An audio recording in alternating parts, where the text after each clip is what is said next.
రకాల చేపలు ఉన్నాయా? మొత్తం ఇక్కడ చెప్తా ఉంటే 100 పైన చెప్తుంది.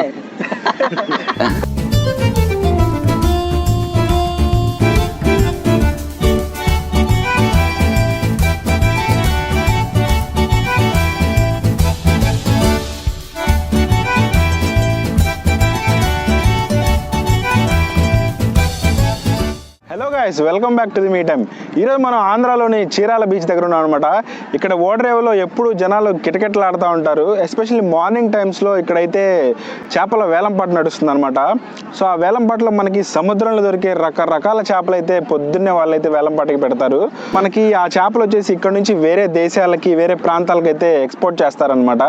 సో నా లైఫ్లో అయితే నేను ఇన్ని రకాల చేపలు అయితే ఎప్పుడు చూడలేదు. మీకోసం ఈ వీడియోలో అక్కడ దొరికే అన్ని రకాల చేపలు అయితే నేను కవర్ చేయడానికి అయితే ట్రై చేస్తాను.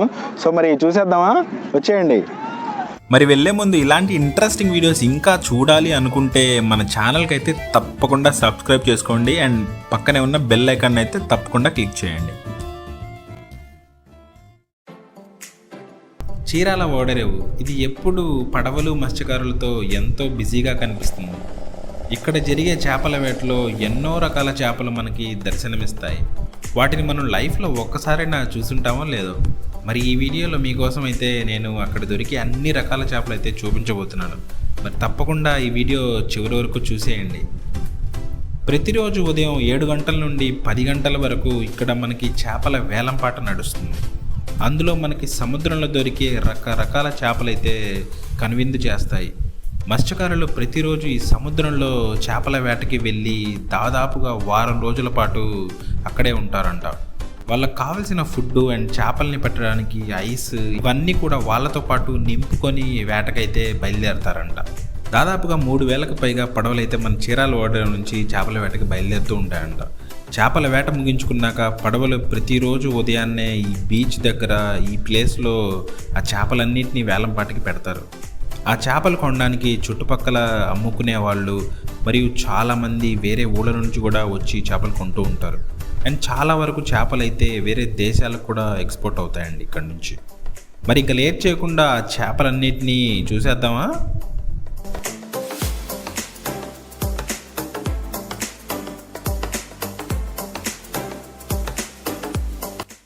ఈ కనిపించే చేపల్ని ట్యూనా ఫిష్ అంటారు. దీంట్లో ప్రోటీన్ కంటెంట్ చాలా ఎక్కువగా ఉంటుంది. ఇది చాలా ఫేమస్ చేప అనమాట. మనకి సూపర్ మార్కెట్స్లో క్యాండీ ట్యూనా అని చెప్పి సపరేట్గా అమ్ముతూ ఉంటారనమాట. అది ఇదే. ఈ మొత్తం చేపల కట్ట వచ్చేసి దాదాపుగా 60,000 అయితే ఆ రోజు పలికింది. దగ్గర 30 చేపలు అయితే ఉన్నాయి. సో ఆలోచించుకోండి ఒక్కో చేప అయితే ఎంత పడుతుందో. దీన్ని టేకు చేప అని పిలుస్తారు. చూడడానికి చాలా ఇంట్రెస్టింగ్గా ఉంటుంది. అండ్ ఇది వన్ ఆఫ్ ది అరుదైన జాతి అంట. చూడడానికి ఆ తోకతో మనకి ఒక ఫిష్ లాగా అయితే అనిపించదు. దీన్ని చూడగానే నాకైతే ఒక మూవీ గుర్తొచ్చిందండి. ఫైండింగ్ నీమో అని ఒక ఇంగ్లీష్ మూవీ ఉంటుంది, యానిమేటెడ్. సో మీలో ఎవరైనా చూసుంటే కనుక ఖచ్చితంగా గుర్తొస్తుంది. అందులో ఈ చేప అనేది ఆ చిన్న చిన్న చేపలన్నింటినీ డైలీ స్కూల్కి అయితే తీసుకెళ్తుంది అనమాట. సో నాకైతే ఆ మూవీ వెంటనే గుర్తొచ్చేసింది చూడగానే. దీని తోకకి ముళ్ళు ఉన్నాయండి, నాకైతే గుచ్చుకుంది వెంటనే. సో నేనైతే కింద పెట్టేశాను. ఇక్కడ కనిపించేవి కొంచెం చిన్నగానే ఉన్నాయి, కానీ ఇవి చాలా పెద్దగా పెరిగేస్తాయంట. దాదాపుగా 750 కేజీల వరకు కూడా పెరుగుతాయంట. ఈ కనిపించే ఫిష్ అయితే మమ్మల్ని అందరినీ ఆశ్చర్యపరిచింది. దాని సైజు, దాని లెంత్ చూసి అయితే మేమైతే షాక్ అయ్యాము. దీన్ని నెమలి కోణం అంటారంట, కొంతమంది పురి కోణం అని కూడా అంటున్నారు. ఆల్మోస్ట్ నాకంటే ఎత్తుని చూస్తున్నారు కదా, దాని సైజు చాలా చాలా బరువుగా ఉంది. ఒక్క చేతి అయితే నేను ఎత్తలేకపోయాను. కానీ కాస్ట్ అయితే అంతే ఉండదంట ఈ ఫిష్. అండ్ అందులో ఇది వచ్చేసి కొంచెం చిన్న వెరైటీ.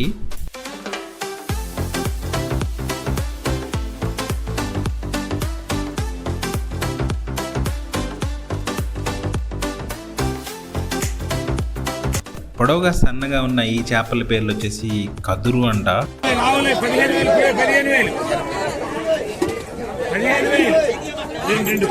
ఏం చేపలు? కదురు. వీటిని ఎక్కువగా ఎక్స్పోర్ట్ చేస్తూ ఉంటారంట వేరే ప్లేసెస్కి, వేరే కంట్రీస్కి. ఇవి కూడా కొంచెం పొడవుగా ఉన్నాయి. చూడడానికి షార్క్ లాగా అయితే మనకు అనిపిస్తుంది, కానీ కాదు. ఈ కనిపించే చేపలు ఏంటో గెస్ చేయగలరా? అవునండి, షార్క్ చేపలే. కొంచెం చిన్నగా ఉన్నాయి. మరి ఏ వెరైటీ ఆఫ్ షార్క్ నాకైతే ఐడియా లేదు.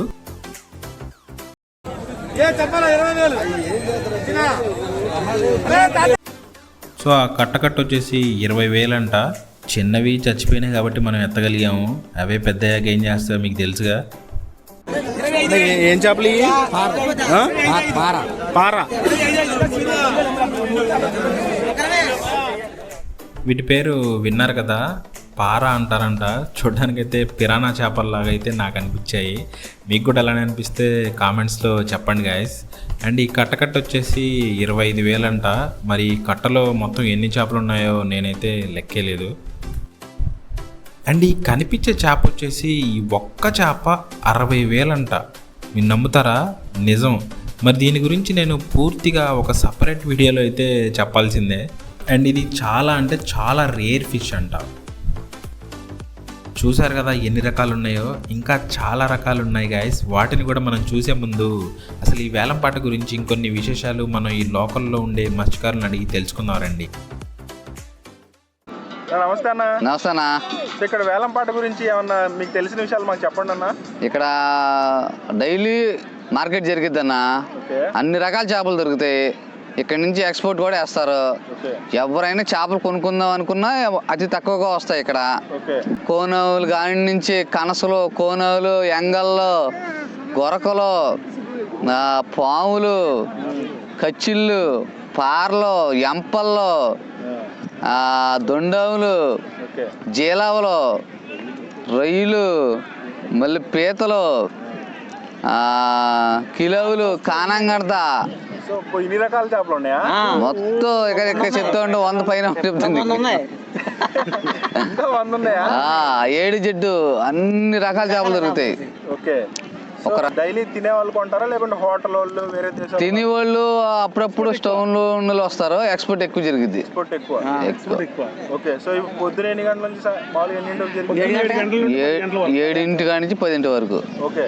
సాయంకాలం రొయ్యలు వస్తాయి ఎక్కువ. సాయంకాలం రొయ్యలు చిన్న సైజు రొయ్యలు వస్తాయి. మన సముద్రంలో పట్టి తెచ్చినాయి. మన సముద్రం మొత్తం ఇక్కడే ఈ సిల్కపేట వాళ్ళు, పొచ్చూరు వాళ్ళు, ఈపురపాలు వీళ్ళందరూ వచ్చి ఏ రోజుకి ఆ రోజు ఓన్లీ బీచ్ చూడడానికి వచ్చి 500కి 600కి వీళ్ళు కూరలకి కొనుకెళ్తారు. అన్నిటికంటే అత్యంత ధర పలికే చేప ఏదన్నా?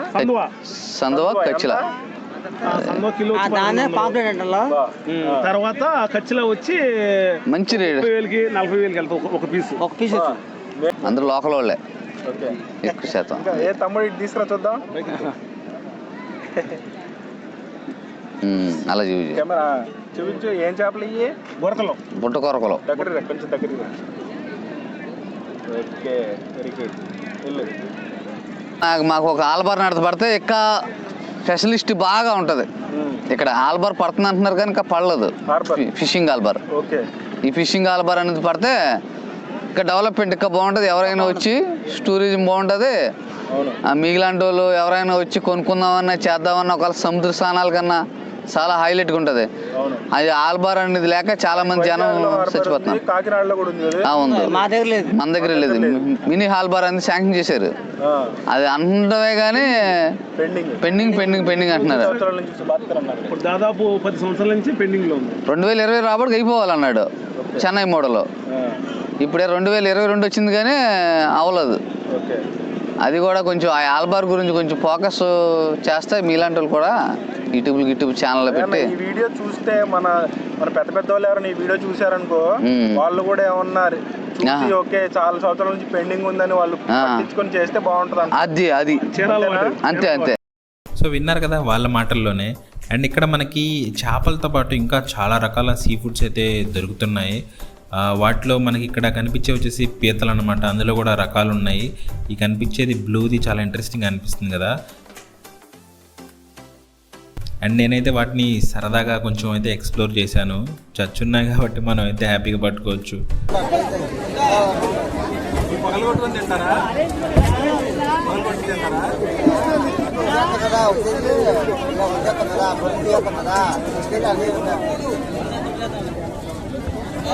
అండ్ వాటితో పాటు మనకి రకరకాల రొయ్యలు కూడా కనిపిస్తాయి.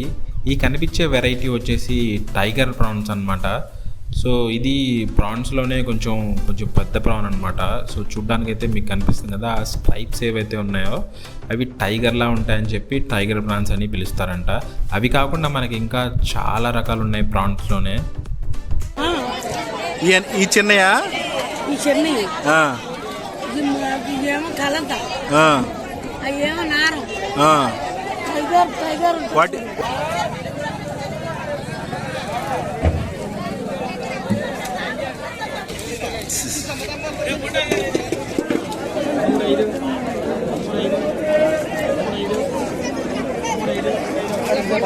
తమ్ముడు ఏం చేపలు? ఆ? సూరింగలా?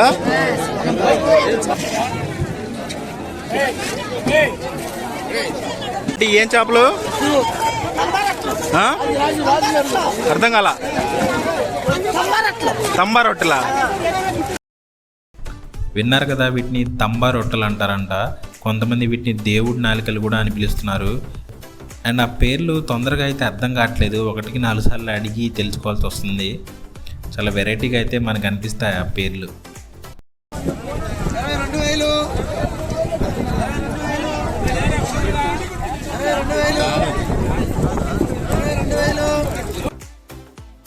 ఈ చేపల పేర్లు వచ్చేసి ముర్రులంట. వీటినైతే ఈ కట్టకట్ట వచ్చేసి 22,000 కాడికి అమ్ముతున్నారు. చాలా ఉన్నాయి. సో నాకు తెలిసి అంత కాస్ట్ ఏం కాదు ఈ చేపలు. అండ్ ఈ చేపలు మనలో చాలామంది చూసే ఉంటారు, పేర్లు తెలిసి ఉండకపోవచ్చు. దీన్ని అయితే తెలుగులో సందువా అంటున్నారు, ఇంగ్లీష్లో అయితే ప్యాంఫ్రిట్ అంటారు. చాలా రెస్టారెంట్స్లో చాలా కాస్ట్లీగా అయితే ఇది సర్వ్ చేస్తారు. కిలో వచ్చేసి దాదాపుగా 700 నుంచి 1000 వరకు కూడా ఇది ఉంటుందంట. ఇందాక మన అన్న చెప్పాడు కదా కాస్ట్లీయెస్ట్ చేప అని, ఇదే. ఈ చిన్న చిన్న చేపల పేర్లు వచ్చేసి మేడిమెత్తి అంట. చూడడానికి అయితే భలే ఉన్నాయి, చిన్నగా సన్నగా. మరి తింటారో లేకుంటే వేటికైనా మేతగా వేస్తారో నాకైతే ఐడియా లేదు. మేడిమెత్తి.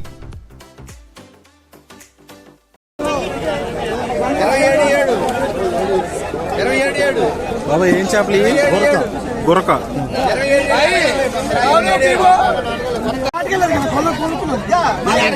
అంటే ఏం చేపలు? జల్లలా?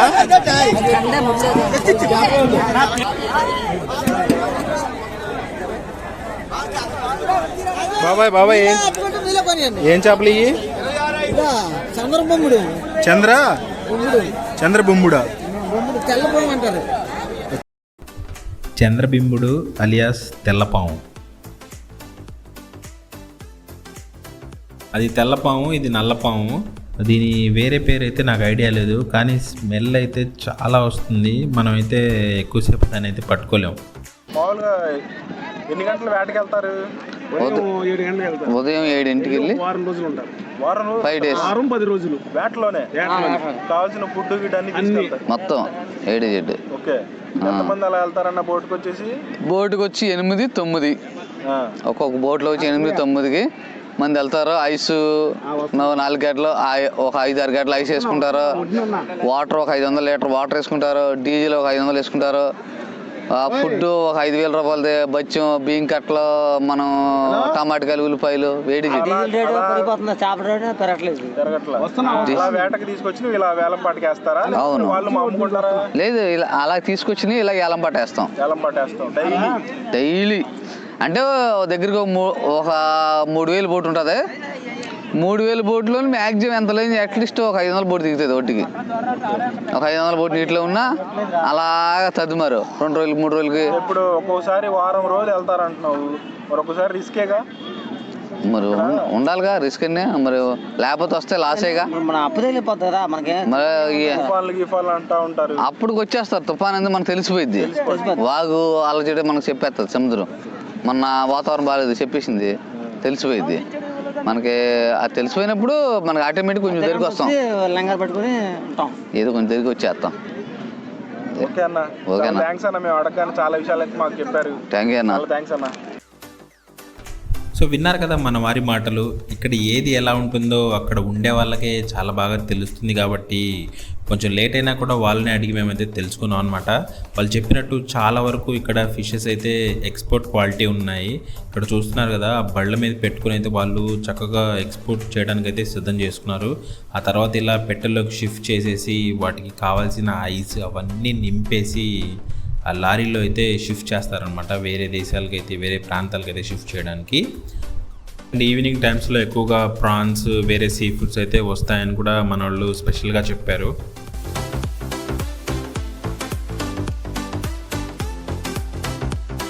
బీచ్ని విజిట్ చేయడానికి వచ్చిన వాళ్ళ కోసం, లేకుంటే కొంతమంది ఆన్ ద స్పాట్ కొనే వాళ్ళ కోసం అయితే కొంత సీ ఫుడ్ని అయితే వీళ్ళు సపరేట్గా పెట్టేసి స్టాల్స్లో అమ్ముతూ ఉంటారు అక్కడికక్కడే. అండ్ ప్రైసెస్ వచ్చేసి కొంచెం రీజనబుల్గా ఉంటాయి బయటతో కంపేర్ చేసుకుంటే. కాకపోతే మెయిన్ ఏంటంటే మనకి ఫ్రెష్ ఐటమ్ దొరుకుతుంది. సో చూశారు కదా ఎన్ని రకాల చేపలు అయితే మనకి ఇక్కడ చీరాల బీచ్ దగ్గర కనిపిస్తాయో. తప్పకుండా ఒకసారైనా ఈ బీచ్ని అయితే విజిట్ చేయండి. ఇక్కడ మనకి మల్టిపుల్ బీచెస్ ఉంటాయన్నమాట. ఒకటి ఓడరేవు, ఇంకొకటి రామాపురం బీచ్, ఇంకా ముందుకెళ్తే ఇంకా చాలా బీచెస్ ఉన్నాయి. సో నేనైతే వాటి గురించిన ఫుల్ డీటెయిల్స్ అయితే వేరే వ్లాగ్స్లో డెఫినెట్గా కవర్ చేస్తాను. సో తప్పకుండా ఆ వీడియోస్ కోసం కూడా మీరు వెయిట్ చేస్తూ ఉండండి గాయస్. ఈ వీడియో మీకు నచ్చిందని అనుకుంటున్నాను. నచ్చితే తప్పకుండా లైక్ చేయండి గాయస్. అండ్ కుదిరితే మీ ఫ్రెండ్స్కి షేర్ చేయండి. ఎందుకంటే ఇలాంటి ఇంట్రెస్టింగ్ వీడియోస్కి సపోర్ట్ దొరికితే ఇంకా మేము మంచి మంచి వీడియోస్ అయితే తీయడానికైతే మాకు ఒక మోటివేషన్ దొరుకుతుంది అనమాట. సో తప్పకుండా మన ఛానల్కి సబ్స్క్రైబ్ చేసుకోండి అండ్ మన వీడియోస్ మీ ఫ్రెండ్స్తో షేర్ చేసుకోండి guys. Thank you so much for watching.